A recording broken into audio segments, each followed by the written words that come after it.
Hello everybody and welcome back to the Young Fan Podcast.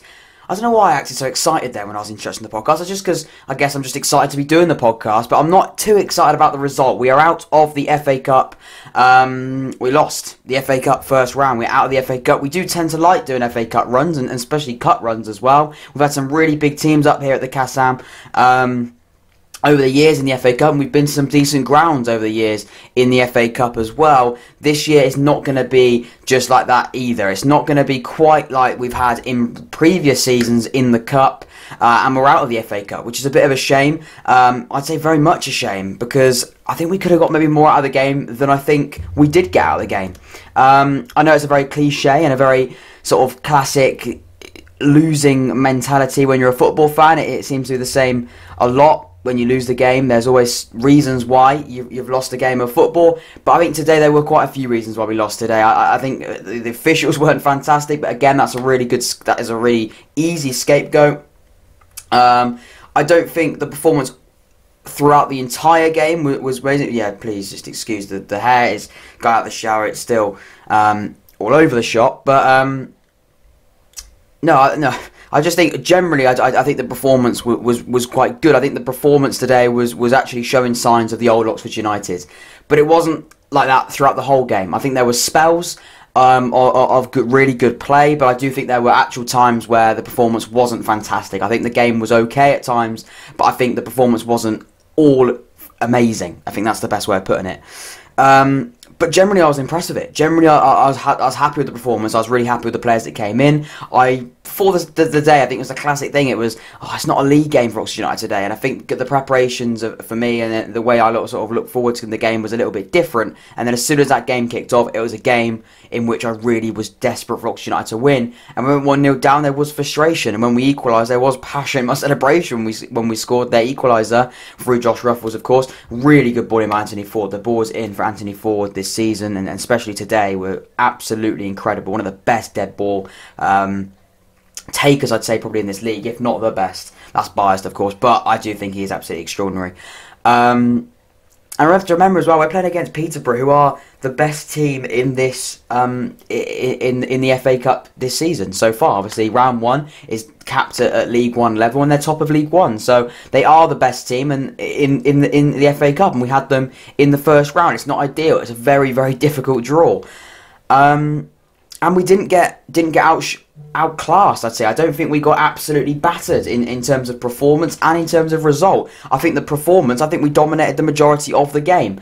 But again, it's the same sort of thing. It's how many times are you going to dominate games, and what's the majority of the game? It's great you're dominating games, but are you turning that into results, and are you turning that into wins? And so far, I don't think we have this season. I think there have been games where we've lost, and I think we probably should have done better. I think we probably should have won the game. And today, that wasn't. Again, it was sort of another case today of that not being the result and the outcome we really wanted in the game. I wanted to come out away with this with 3 points. I always come out of this game with 3 points. I always want to come out of this game with 3 points, and obviously we can't get the points in the FA Cup, but a win to progress us through into round two. And that just isn't the case, and it was really unfortunate and disappointing that was the case, and we couldn't progress into the next round of the FA Cup. But like I said, the performance is what we really wanted today. We wanted a good performance. We didn't want a bad one. We didn't want a bad performance. We didn't want a performance that was going to sort of put a downer going forward. And we didn't get that, in my opinion. I don't think we got a bad performance. I don't think any of the players really should come out of that with disappointment, and should any of the players come out of that and think that's a step down from the progression we got against Rochdale. And I did say that what we needed to do was bounce back from results and good wins, Rochdale. And I know there was no league game, which is frustrating, I guess, this weekend. But what we needed to do was come back and get a win, or come back and put in a good performance. A win or not, a win would have been preferably great. But if it's not a win, we've got to put in a good performance. And I generally think we did do that today. I generally do think we did put in a good performance today, and a performance that we should go away with our heads held high. Like I said, it would be better if we could be watching the FA Cup second round draw, and us be still in the pot, and us still having a ball in that competition. That would preferably be what we'd want. But That isn't the case, but like I said, we wanted a performance today. We wanted a performance in which we can go, yeah, we've made progression. We've actually made. We feel like we've done better, and we feel like we've achieved something, and we've progressed going forward since the last game we played, which is what we haven't done when we've won games and put in performances. So far this season, my hair is an absolute mad one. I'm not sure quite what it's doing. I'm trying to sort it out as it goes on. It's not working. But no, I think the referees today were a disgrace. Like I said, I know it's cliche. I know it's so obviously an easy excuse to go to when you lose. But I think the officials today were close to abysmal. The linesman. We did concede a very, very controversial free kick. But I mean, that is so obviously offside. Now, obviously, the rules are there that if the ball obviously deliberately gets touched and then it goes through to the opposition player and he's in an offside position, but it deliberately gets touched by the opposition, it's deemed not offside. Now, deliberately, I'd say Josh Ruffels did touch that ball. I'd say Josh Ruffels did touch the ball because he was trying to control it and then pass it away. So he did deliberately touch it. So technically, the rules are that is given as non-offside. That is not offside. That is onside, and the goal should be given. But the rules are a little bit flip-flop. Obviously, you've got the thing of how can you really, it's not a very definitive rule.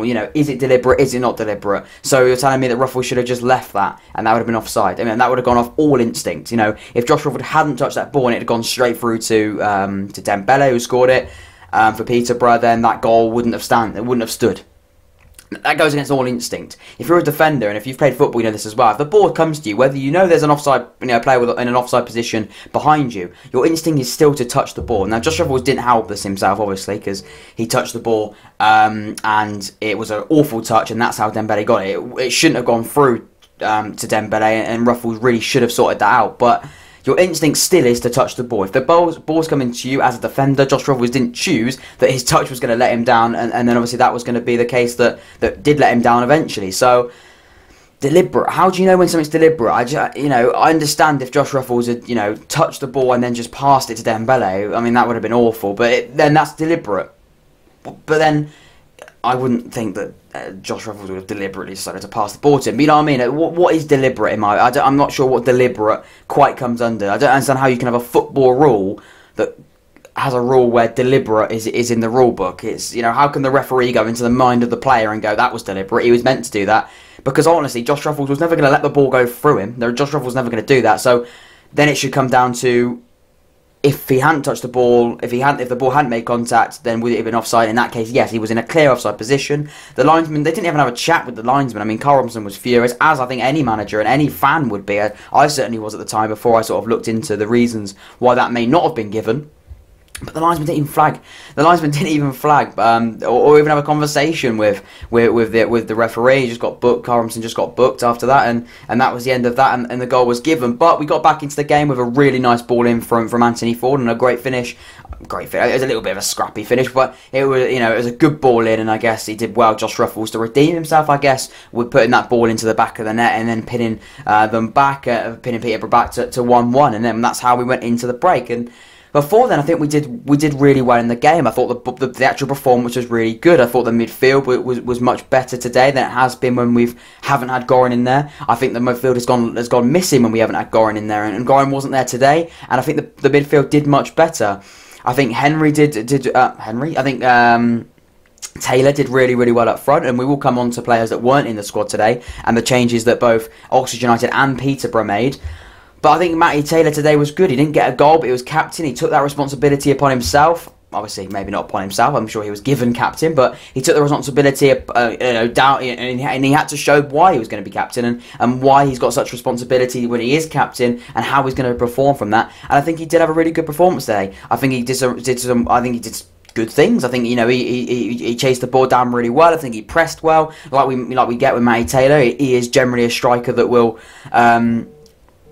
consistently, game by game, and always will give his heart and soul and give his best, and always put his body on the line in games. So I'm happy with the performance of Matty Taylor today. I thought Matty Taylor did well. I think Shadipo did really well as well. He did get booked for diving, but then we should have. I guess, had a penalty in the first half. Shodipo running at them, running at the defence of Peterborough, and got arguably pushed from an Oxford United point of view. The ref says no, and then on the counter attack then they score the controversial goal. But no, I thought the referees were poor today. I think some of the decisions from the referees weren't great. I thought, whether taking that whole rule situation, deliberate, not, that's an offside. That's offside. I think if VAR probably were in that thing, I think that goal probably would have been disallowed. But I guess if the rules are there and deliberate touch or not deliberate touch, then maybe it wouldn't have been given, and maybe that wasn't going to be given, and maybe the right decision was made in the end that Peterborough scored. So is what it is, and we lose the game 2-1, and the second goal was quite poor as well. No one really closed him down. It was a pretty easy shot, so disappointing, really quite disappointing, the goals we conceded, and we scored a decent goal, and we dominated the majority of the game. So yeah, that's sort of the main analysis of the game. I think every player did quite well. I thought the actual performance was much better. I think that what I've already said in the podcast so far is that what we wanted was a response. Well, not even a response, but a Rochdale bounce, but in the right direction. Not a bounce back, because Rochdale was a good performance. I mean a bounce back forwards into the right direction. You take that Rochdale result and then you move it forward into a much better one. And I think we took the performance going forward. I think this game was always a little bit about judging where we are in the league, and the difference is, Peterborough probably are the best team in this league, and so far they've shown that. We clearly have not been the best team in this league, and we clearly have not been where we wanted to be, but it was narrow. It was 2-1, and yeah, they made, was it 6 changes Peterborough made from their game last week, but we made 5. So you have, if Henry was in that side today, that probably wouldn't have improvement to our squad. I think Hall didn't impact the game as much as I think he could have done, but if Henry had come in that, I think he would have maybe impacted the game more. If Clare was at right back, I mean, I don't know. That's one for you to choose, because I think Anthony Ford, who came at right back, was really, really good today. I thought Anthony Ford, again, showing that he can play in any position. The commentator said it for Oxford United, and I'm going to use it here as well. It's not a matter of if he's going to play and when he's going to play, it's going to be where he's going to play, because Anthony Ford is going to have to play out his Oxford United team, because he's been fantastic for them this season. He's been number 1 in the ranking show, which briefly in the ranking show, I'm going to really briefly in a second explain that, because I want to get this out. But no, Anthony Ford has re-erected his career, and I keep saying that he's set his career at Oxford United back on fire. It was started quite well when he first joined, then he got that injury, and he was sort of an injury surrounded player, and then he came back and now done a really good job. He's coming in at right back, and I didn't feel really comfortable with him playing at right back last season when he did step in there, but today I thought he did a really good job. I think defensively he was very, very good, and I thought going forward the balls into the box from crosses, and I think his dead balls, like I've already mentioned, are absolutely fantastic. So I think every player can sort of come away from that going, I don't think I had a bad game. I think Marcus McGuane did let the team down in terms of it was his mistake that led to the second goal, and the goal that obviously cost us the game. But I don't think McGuane had a bad game through that. I think he looked a little bit slow at times, but then I think he sort of moved forward, and I think he did actually do some really good things. He sort of, Marcus Brown played with the ball a little bit, a bit of Shandon Baptiste in there as well, a bit of creativity, really good drives, some really good efforts throughout the game. So I don't think Marcus McGuane can really say that he had a bad performance. He let the team down, you could argue, with the goal, but some are saying that is it a foul, is it not a foul? It's not a foul in my opinion, but it could be to some people. But you can't really be playing around with it on the edge of your box. You can win a foul, and it looks like you've done really well to win a foul. But if you don't win the foul, like in that case, you look an absolute tit when it goes in the back of the net. So, it swings and roundabouts there, really, isn't it? But no, I think the referees were shambolic today, like I've already mentioned. I didn't actually made any real notes on the game, because I wanted to get this out quickly as possible. I was quite worried that it was going to go to extra time and penalties, and this wouldn't probably come out. Obviously, I would have really wanted it to go to extra time and penalties, especially at the end. I really wish we took it to extra time with a goal.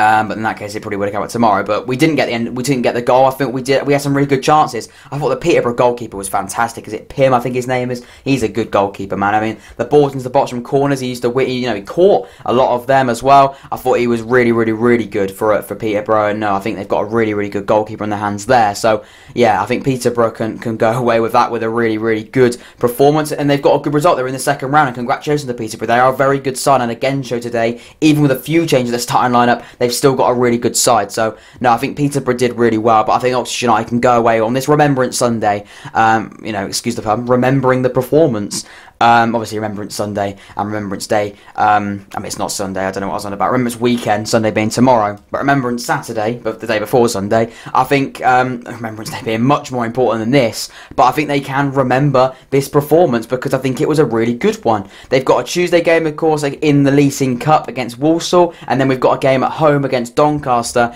there as well. So we've got a really, really good, and then we've got Crewe at home after and on the Tuesday, but we've got a home game in between there as well. Doncaster, and then there's a home game in between there as well that I've completely forgotten. I will really, really quickly get that up for you because I feel like I've really let you down. I know there is the home game against Doncaster, a home game against someone else, and then there's a home game against. Oh no, it's not. No, I was right.